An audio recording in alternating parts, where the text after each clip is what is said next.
Maka berhati-hatilah kamu terhadap mereka, dan jika kamu memaafkan mereka dan tidak memarahi serta mengampuni mereka, maka sesungguhnya Allah Maha Pengampun lagi Maha Penyayang. Jadi posisi yang ketiga, ada anak yang sebagai musuh. Namun kita menginginkan anak kita sebagai apa? Yang keempat, Al-Quran menyebutkan ada anak-anak yang menjadi qurrata a'yun, menjadi penyejuk mata dan penyejuk hati untuk kita. Ini yang kita inginkan, anak-anak menjadi penyejuk hati, penyejuk mata untuk kita. Dalilnya dalam surah Al-Furqan ayat ke-74. Ini berupa doa yang sering bapak dan ibu ucapkan ketika setiap harinya untuk mendapatkan keturunan sebagai qurrata a'yun. Apa doanya ibu sekalian? Rabbana hablana min azwajina wa dhurriyyatina qurrata a'yun waj'alna lil muttaqina imama. Ini doa yang tidak boleh kita tinggalkan, agar anak-anak kita, keturunan kita menjadi penyejuk hati. Kita pulang ke rumah, baiti jannati, rumahku menjadi surga, orang-orang menyayangiku dan aku menyayanginya, kehidupan tentram, sakinah wa warahmah, anak-anak memberikan kebahagiaan. Jadi kita minta doa, kita doa kepada Allah agar Allah hadirkan anak-anak keturunan yang sebagai penyejuk hati buat kita. Nah, sekarang pertanyaannya, kita menginginkan anak-anak kita berakhlakul karimah, cerdas dan kreatif. Tapi kenapa ya ada anak-anak yang kita rasa kok begini sikapnya, kok begini akhlaknya? Apa yang terjadi? Sebelum menyalahkan sang anak, bolehkah para orang tua berintrospeksi terlebih dahulu?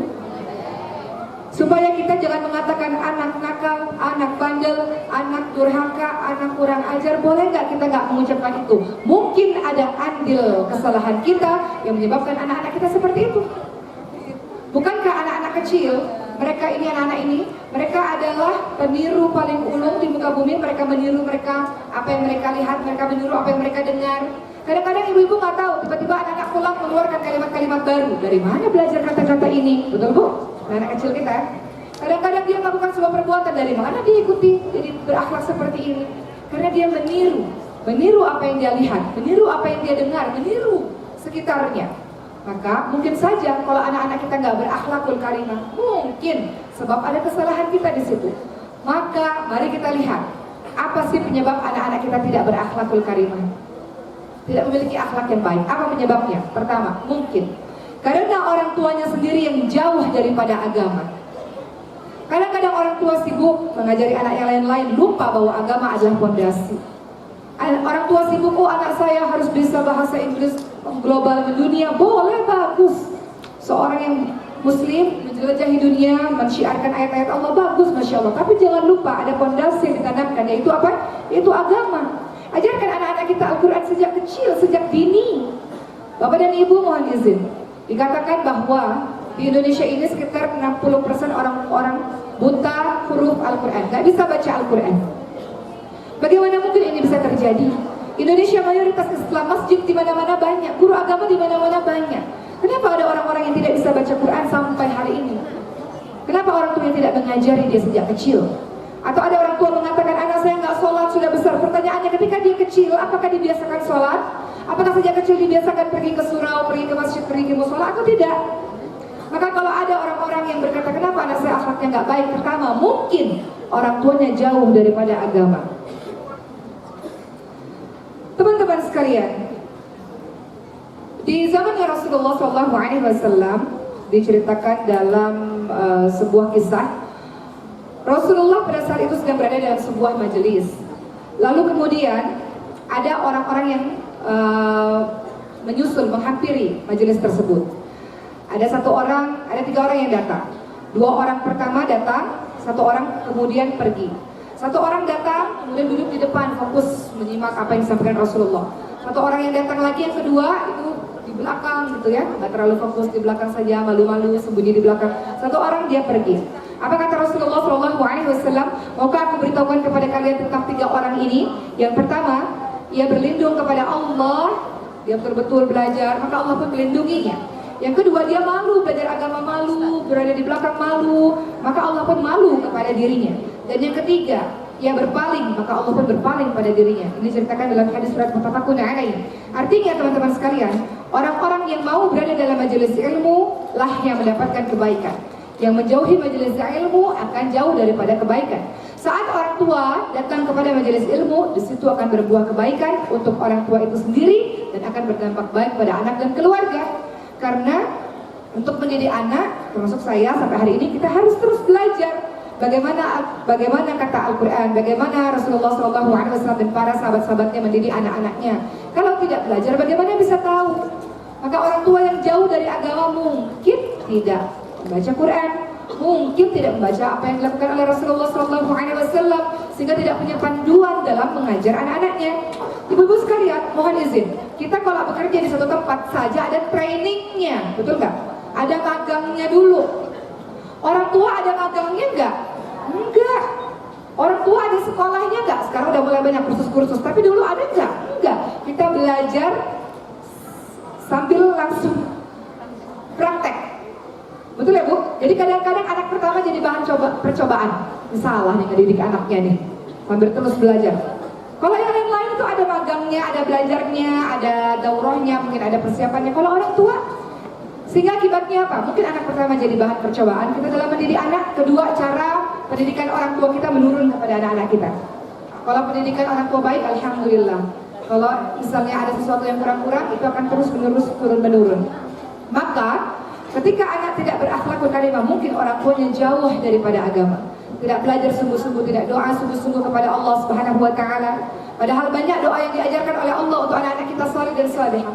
Beberapa di antaranya doa adalah surah As-Saffat ayat ke-100. Rabbi habli minas salihin. Doa kepada Allah, ya Allah, anugerahilah aku anak yang salih ya Allah. Atau surah Al-Furqan 74 tadi, Rabbana hablana min azwajina wa dzurriyyatina qurrata a'yun waj'alna lil muttaqina imama. Itu doa, minta sama Allah, ya Allah, jadikan pasanganku keturunanku ya Allah jadi penyejuk hati untukku ya Allah, dan jadikan aku imam bagi orang bertakwa, jadikan aku sumber kebaikan untuk orang lain, jadikan aku inspirasi kebaikan untuk orang lain ya Allah. Doa teman-teman sekalian. Jadi yang pertama, penyebab anak-anak tidak memiliki akhlak yang baik mungkin sebab orang tuanya sendiri tidak mengajari anak itu agama, tidak mengajari anak itu mengaji sejak kecil, tidak ketat dalam urusan agama. 7 tahun kata Rasulullah suruh sholat anak-anak, 10 tahun gak sholat, lakukan sesuatu supaya anak itu sholat, ketat untuk urusan agama. Dia boleh kok jadi apapun, anak-anak kita boleh jadi apa saja, tapi agamanya adalah fondasinya. Kemudian yang kedua, apa penyebab anak-anak kita nggak bisa berakhlakul karimah? Karena mungkin lingkungannya, teman-temannya adalah lingkungan yang buruk, teman-temannya buruk, tetangganya tidak baik misalnya. Teman-teman, ada sebuah hadits yang sangat masyhur dalam hadits riwayat Bukhari. Kata Rasulullah, seseorang yang berteman dengan penjual minyak wangi kecipratan wanginya, seseorang yang berteman dengan pandai besi kecipratan api dan baunya. Artinya, kalau kita ingin anak-anak kita berakhlakul karimah, pastikan pilih sekolah yang baik, pilih lingkungan tetangga yang baik, pilih pertemanan yang baik. Ini juga anak-anak semua yang ada di sini. Anak-anak semua yang ada di sini, adik-adik semua, kita mau jadi orang hebat. Padang Panjang ini kan banyak ulama ya, teman-teman sekalian ya. Buya Hamka, masya Allah, di sini tempatnya di mana? Ini sekolah Buya Hamka di sini, masya Allah. Jadi penerus-penerus para ulama-ulama, teman-teman sekalian. Ya, di sini lahir banyak sekali ulama yang saleh, yang masyhur. Maka teman-teman bertekad juga menjadi orang-orang yang saleh, orang-orang yang baik, sehingga harus filter pertemanan. Begitu pula para orang tua. Kita boleh berteman dengan siapa saja pada saat kita sudah kuat, kita sudah kokoh, sehingga kita mewarnai, bukan diwarnai. Mewarnai dengan nilai-nilai Islam rahmatan lil alamin, yang santun, yang sejuk, yang tentram, yang manis ya, bagi semua orang mencintai Islam rahmatan lil alamin ini, teman-teman sekalian. Jadi yang kedua, penyebab anak-anak bertindak tidak sesuai aturan atau tidak berakhlakul karimah mungkin karena pergaulannya, pertemanannya. Jadi kokohkan dulu pertemanan dengan teman-teman yang baik, teman-teman penghafal Quran, teman-teman yang rajin datang ke majelis ilmu misalnya, teman-teman yang selalu sholatnya baik. Maka para orang tua juga harus memfilter pertemanan anak-anaknya. Nanti kalau anak itu sudah kuat, boleh kok kita kirim ke barat, kita kirim kemana-mana untuk mewarnai dengan nilai-nilai Islam, bukan diwarnai. Jangan sampai belum kokoh, belum kuat udah dikirim kemana-mana, nanti ada ikut-ikutan. Selama di kampung misalnya, pakai hijabnya rapi, belajar Quran rapi, tapi belum kuat, sudah keburu dikirim kemana-mana. Sampai di luar sana misalnya, lepas jilbabnya misal. Ada nggak yang begitu kira-kira? Ada. Maka kita berusaha kita kokohkan dari rumah dan juga dari lingkungannya. Kata Rasulullah apa dari Abu Hurairah radhiyallahu anhu, seseorang akan mencocoki kebiasaan teman karibnya. Oleh karenanya, perhatikan siapa yang menjadi teman karib kalian. Ini termasuk juga nanti kan sini ada remaja-remaja atau ibu-ibu yang mau anak-anaknya menikah. Termasuk cara milih calon menantu atau calon ini, perhatikan siapa sahabat-sahabatnya. Karena kira-kira orang itu seperti sahabat-sahabatnya itu. Kata Rasul apa? Seseorang akan mencocoki kebiasaan teman karibnya akan sama dengan teman karibnya. Jadi kalau kita mau lihat dia siapa, lihat siapa sekelilingnya. Lihat dengan siapa dia bergaul. Begitulah kira-kira dia karakternya. Malik bin Dinar mengatakan, setiap pertemanan yang tidak mendatangkan kebaikan apa-apa bagimu, maka jauhilah. Pertemanan yang tidak mendatangkan kebaikan apapun, maka jauhilah.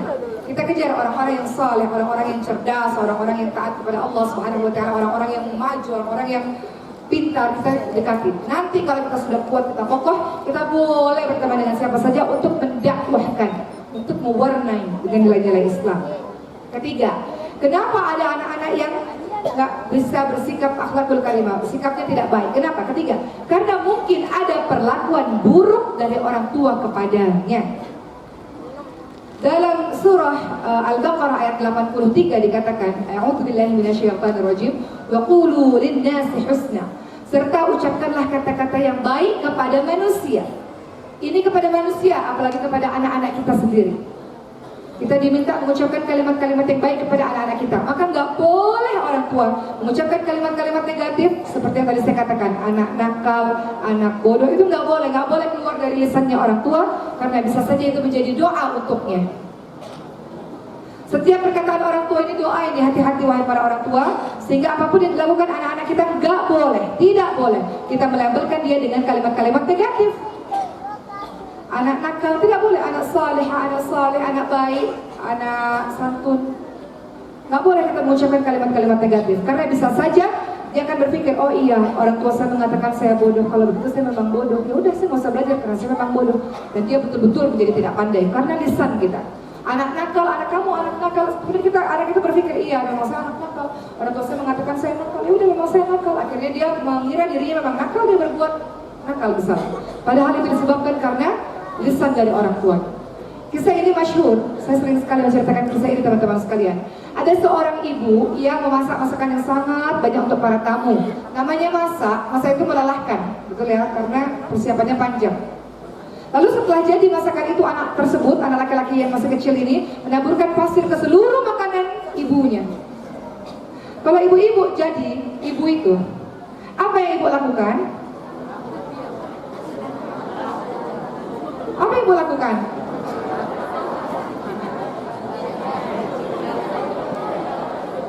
Apa bu? Siapa yang pernah diginiin sama orang tuanya? Diginiin sama orang tuanya? Diginiin sama orang tuanya? Apa yang dikatakan? Apa ibu istighfar? Ya Allah, astagfirullahaladzim, ya Allah, nakal. Tetap aja dia keluar nakal-nakalnya. Atau istighfar tapi tetap tangannya jalan. Atau istighfar tapi marahnya tetap misalnya. Tapi apa yang dilakukan oleh ibu ini dalam sebuah kisah? Dikatakan dalam keadaan sangat marah, anakku kau kelak menjadi imam di Masjidil Haram. Siapa ibu itu? Ini kisahnya sangat terkenal. Ibu itu adalah ibunya Imam Sudais, yang pada saat marah mendoakan anaknya jadi imam di Masjidil Haram. Akhirnya anak itu ketika sudah besar jadi imam di Masjidil Haram. Bagaimana kalau ibu itu marah dan mengatakan anak nakal, anak bodoh misalnya, apa jadinya? Jadi kalau anak-anak kita berbuat sesuatu, ya Allah nak, jadilah presiden Indonesia nak, jadilah seorang pengusaha kaya raya nak, yang banyak sedekahnya nak. Boleh nggak bu?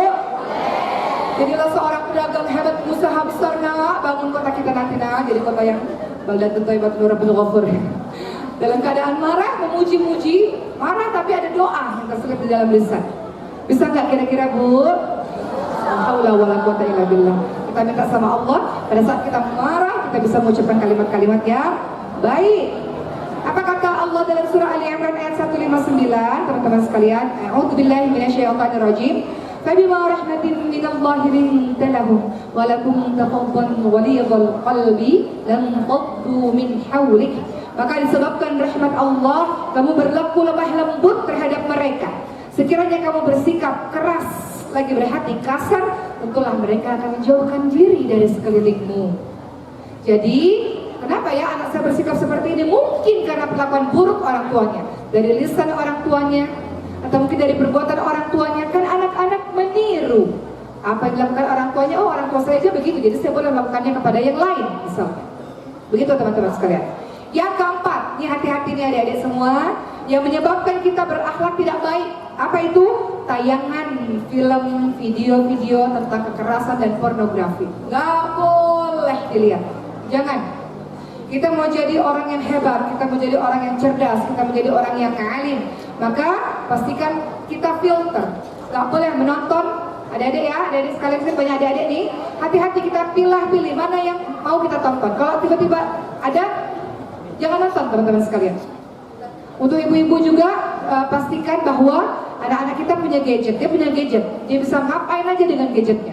Maka hati-hati dengan itu. Caranya mungkin kita bisa panggil, bicara dari hati ke hati untuk memberikan kesadaran kepada anak-anak untuk memfilter, anak-anak SMP, SMA, untuk memfilter apa yang ditontonnya. Kemudian teman-teman sekalian, dalam surah Tahrim ayat 6 Allah Subhanahu wa taala ingatkan, A'udzubillahi minasyaitonir rajim, ya ayyuhalladzina amanu qu anfusakum wa ahlikum nar. Wahai orang-orang yang beriman, jagalah dirimu dan keluargamu dari api neraka. Artinya dirimu lebih dahulu, wahai ibu dan ayah, jaga dirimu lebih dahulu. Engkau ingin anak-anak hafal Quran, ibunya hafal Quran, ayahnya hafal Quran. Engkau ingin anak-anak salat malam, ibunya salat malam, ayahnya salat malam. Kalau kita ingin anak-anak hafal Quran, tiap hari kita handphone terus, nanti anak-anak akan bilang, oh, mama saja, bapak saja handphone terus. Apaan suruh-suruh saya mengaji? Apaan suruh-suruh saya hafal Quran? Ayah ibu saja tidak pernah memegang Quran, tidak pernah menyentuh Quran, tidak pernah membaca Quran. Maka kita jadikan diri kita, nasihat dari saya, di pandangan mata anak kita dia mengidolakan kita. Ya nggak teman-teman, adik-adik sini kan banyak kan. Kalau kita lihat ayah kita rajin ke masjid, ibu kita rajin baca Quran, itu pasti anak-anak juga akan mengikuti. Tapi kalau ibunya handphone melulu, atau ibunya pergi kemana, keluyuran kemana-mana, bagaimana bisa anak-anak mencontoh yang baik dari orang tua? Kemudian teman-teman sekalian, yang berikutnya adalah, ini juga menjadi penting, hati-hati apa yang menyebabkan anak-anak perbuatannya tidak berakhlakul karimah. Mungkin yang kelima, karena percekcokan orang tua yang mereka lihat di hadapan mata mereka. Apa kata seorang dokter, Syekh Dr. Abdullah Alwan, beliau berkata, salah satu faktor terbesar yang menyebabkan terjadinya kenakalan pada anak-anak adalah berlangsung suasana yang tidak harmonis antara bapak dan ibu pada saat mereka berkumpul. Oleh karena itu, sebelum menikah, Islam sudah mengajarkan pentingnya kita untuk memilih pasangan yang baik agamanya. Karena kalau dia mencintai kita, dia akan memuliakan kita. Kalau dia tidak mencintai kita, dia tidak akan mendolimi kita. Tapi yang jelas, percekcokan orang tua yang anak-anak saksikan langsung atau anak-anak dengar, itu bisa membekas di hatinya dan di pikirannya. Jadi untuk para orang tua, kalau terjadi apa-apa, mudah-mudahan kita bisa menjaga mata dan telinganya anak-anak kita untuk tidak melihat itu. Pun anak-anak, kalau itu terjadi, misalnya banyak doa kepada Allah Subhanahu wa taala supaya Allah damaikan, insyaallah, dan tidak berpengaruh apa-apa terhadap dirimu. Kau jadi orang hebat, kau adalah orang yang luar biasa, kau calon orang-orang besar, maka fokus untuk terus belajar, fokus untuk terus membanggakan orang tua, bagaimanapun apapun situasi yang terjadi. Begitu teman-teman sekalian. Kemudian teman-teman yang dirahmati oleh Allah Subhanahu wa taala, khususnya para orang tua di sini, bagaimana cara kita menciptakan anak-anak kita berakhlakul karimah, anak-anak yang saleh? Bagaimana cara kita mendidiknya? Pertama pastinya adalah doa. Doa, Masya Allah. Dalam surah As-Saffat ayat 100 dijelaskan doanya Nabi Ibrahim alaihissalam kepada Nabi Ismail alaihissalam, kepada anaknya. Rabbi habli minas salihin. Ya Allah, anugerahilah aku anak yang saleh. Atau dalam surah Ali Imran ayat ke-38, itu doa-doa yang ada dalam Al-Quran untuk kita mendoakan anak-anak kita. Apa doanya? Rabbi habli min ladunka dzurriyyatan thayyibatan innaka sami'ud du'a. Ya Allah, berikanlah aku dari sisi Engkau seorang anak yang baik. Sesungguhnya Engkau lah yang maha mendengar doa. Jadi selalu doakan anak-anak kita setiap saat, dan para anak-anak selalu minta doa kepada orang tua. Selalu. Doa yang mustajab, doa yang didengarkan oleh Allah Subhanahu wa taala. Jadi jangan lupa untuk selalu setiap hari, doain ya, ibu doain ya, mi doain ya. Dan untuk para ibu doakan setiap saat. Saya punya teman yang anak-anaknya semuanya penghafal Quran. Saya tanya bagaimana kiatnya, apa rahasianya. Kata beliau, setiap malam sebelum saya tidur, saya selalu mendoakan satu persatu anak-anak saya. Selalu dan selalu. Secara detail, didoakan satu persatu. Maka ibu-ibu semua, ada banyak waktu doa mustajab. Di sepertiga malam terakhir, kata Rasulullah, Allah turun ke langit dunia. Siapa yang minta doa, Allah kabulkan. Yang minta ampun, Allah berikan ampunan. Siapa yang minta apa-apa, Allah berikan. Atau pada saat kita musafir, musafir nih saya nih dalam perjalanan, itu doa yang mustajab. Doa yang mustajab pada saat hujan turun, doa yang mustajab pada saat setelah azan sebelum iqamat, doa yang mustajab pada saat selesai melakukan amal saleh, selesai melakukan majelis ilmu seperti ini. Doa-doa yang mustajab. Doakan anak-anak kita. Jadi kalau kita mau anak-anak kita saleh, setiap saat, setiap hari, doakan anak-anak kita secara detail. Termasuk dalam Al-Furqan 74 yang tadi ibu sebutkan, Rabbana hablana min azwajina wa dhurriyyatina qurrata a'yun waj'alna lil muttaqina imama. Itu doanya ibadur rahman. Ibadur rahman itu apa? Orang-orang saleh, itu doanya begitu, teman-teman sekalian. Jadi kita doakan agar selalu anak-anak kita setiap saat ada dalam lisan kita. Dalam hadis riwayat Abu Dawud, Ibnu Majah dan Tirmidzi, Rasulullah ingatkan ada 3 doa mustajab yang tidak diragukan, dikabulkan oleh Allah Subhanahu wa taala. Apa itu? Pertama, doa orang tua kepada anaknya. Kedua, doa orang yang sedang safar, musafir, orang yang sedang berpergian. Ketiga, doa orang yang terzalimi. Orang yang terzalimi doanya mustajab. Orang tua pada anaknya doanya mustajab. Doa musafir mustajab. Jadi para orang tua, doakan anak-anak kita. Anak-anak minta selalu kepada orang tua, ma, pa, umi, abi, ayah, ibu, doakan saya. Doakan saya apapun. Hari ini mau ujian, doakan ya bu. Hari ini mau setoran hafalan Quran, doakan ya bu. Setiap saat minta doa dari orang tua kita. Kemudian bagaimana caranya mendidik anak-anak menjadi anak-anak yang baik? Pertama adalah doa. Kemudian yang kedua, orang tua harus memperbaiki diri menjadi saleh.